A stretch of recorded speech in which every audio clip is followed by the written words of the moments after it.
اقاله وی. اقاله یعنی دا بیه روانول، دا زړه بیه ختمول. خرڅون کې خپل سودا واپس اغستل، اغستون کې پیسې واپس اغستل. نبی علیہ الصلوۃ والسلام د دې ډیر ترغیب ذکر کړی دی، فضیلت ذکر کړی دی. نبی علیہ السلام فرمایي چا چې پیمانه تا داغه بیه واپس کړه، بیه ورسره ورانه کړه، یا غرستون کې پیمانه دی په دې بیه یا خرڅون کې پیمانه دی، هیڅ وجه عیب نشته، د لیدلو وجه نشته، شرط نشته، هغه قانوني واپس کولو اختیار خو نشته. خو و یاره دا شی مې خوښ نه دی، اوس ما پیسې نشته، څه نشته، څه نشته، څه عذرونه ځان لوي. نو په دې عذرونو باندې قانوني طور د واپس کولو حق خو نشته، خو په رضامندګۍ خرڅونکی وایي زه یې واپس کومه، مال یې واپس کا، اغستونکی وایي زه ټیک ته زما د غاړې بیه روانه. دې ته اقاله وایي. نو نبي علیہ السلام وایي چا چې داسې پیمانه سړي ته د هغه بیه واپس کړه، الله به د ده ګناهونه د ده نه واپس کي، یعنی ګناهونه به یې وران کي، د ده ګناهونه به الله معاف کي. نو دا لوی د فضیلت او د لوی د اهمیت خبره نبی علیہ السلام ویلې ده. خو شرط دا دی په واپس کولو کې چې کومو پیسو بیه شوې ده هم په هغه پیسو به یې واپس کوي. زمونږ خلک سیک دي، وایي لکه بیه به واپس کړم خو ماله به پکې دومره ستومانتیا راکوي. ستومانتیا شرعن حرام ده.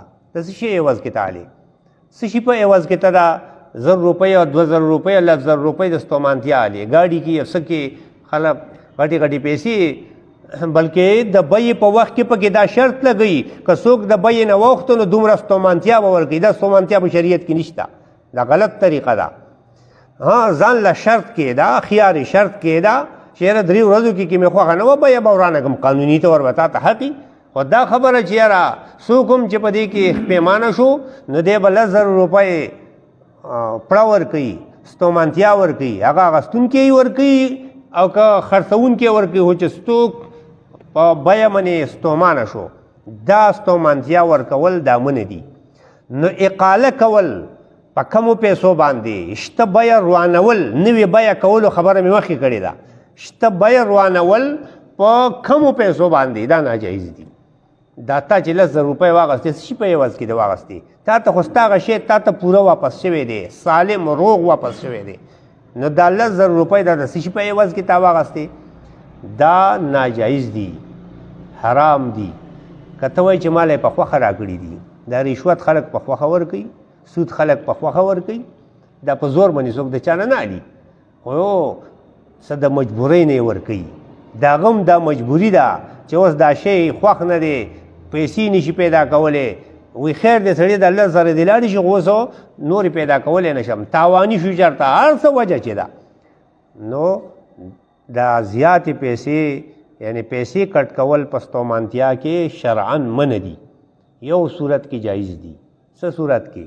کم شی تا په هغه خرڅ کړی و، هغه شی هغه نقصاني کړی دی، قیمت یې غورځېدلی دی، اوس د استعمال د وجې نه ګاډی دی هغه په هغې کې ډینټ شوی دی، اوس هغه د هغه قیمت نه دی چې کم تا خرڅاو، بل شی دی چې په هغه کې په دې اغستونکي په کور کې پکې داسې نقصان پیدا شوی دی چې د هغې د وجې نه د هغې قیمت غورځېدلی دی، بیا ټیک ده. بیا په دې صورت کې د دغه نقصان د وجې نه پیسې د هغه نه کټ کړئ، بیا ټیک ده.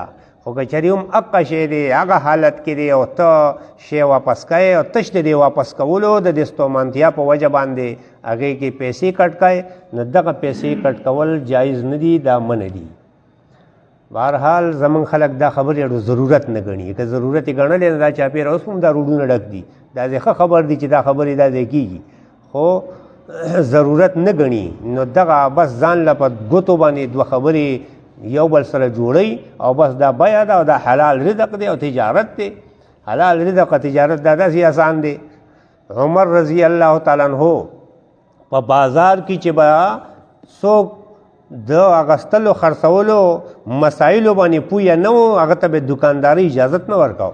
تا د دې مسایل زده کړي دي چې تا اغستل خرڅول ته دکانداري کوې، نو دا اغستل خرڅول دا یوازې د دکاندار کار نه دی. ته کور څاروی خرڅوې، ځمکه خرڅوې، بل شی خرڅوې، دا ټول تجارت دی. هر سړي ته پکار ده چې دا بنیادي ضروري خبرې د اغستلو خرڅولو چې دي دا زده کړي. نن په دې اکتفا کوو. تاسو څه خبرې ذهن کې پیدا شوي د هغې ووایئ.